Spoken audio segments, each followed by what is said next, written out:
सरांचं कराडमध्ये मस्त असं हायवे टच चांगलं एक नवीन त्यांनी जागा विकत घेतली काही महिन्यांपूर्वी आणि आता त्यांनी तिथे एक चांगली अशी बॉडी उभा केली. मग त्यांचं चाललं होतं की रेस्टॉरंटमध्ये जर आपण काम केलं तर कशा प्रकारे राहील, म्हणूनच त्यांनी आज आपली साईट व्हिजिट घेतली होती. मग जाऊन आपण अनालिसिस करून किती जागा आपल्याला रिक्वायर्ड आहे आणि बाकीची जागा ते वेगळ्या पर्पजसाठी यूज करू शकतात असं आपण त्यांना सांगितलं. मग आपल्याला जी जागा लागणार आहे ती किती आहे, त्याच्यामध्ये कशा प्रकारे आपल्याला वास्तूमध्ये काम करता येईल, मग वास्तूप्रमाणे आपण किचन कुठे असले पाहिजे, त्याच्यानंतर एकंदरीत जर बघायला गेलं तर लेआउट कसा असला पाहिजे, यामध्ये आपण डिटेलमध्ये त्यांना गाईड केलं.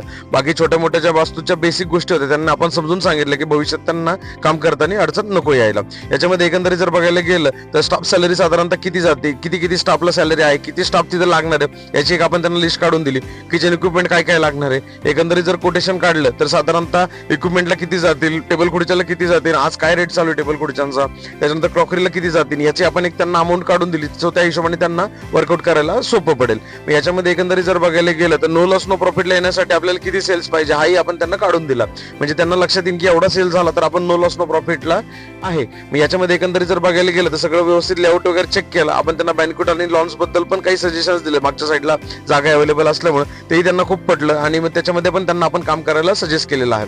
हे असं सगळं त्यांचे छोटे मोठे क्वेरीज जे आहेत त्या सगळ्या आपण त्यांना समजून सांगितल्या आणि त्यांचा निरोप घेतला. भेटूया उद्या. तोपर्यंत लाईक करा, फॉलो करा, शेअर करायला विसरू नका. Stay tune.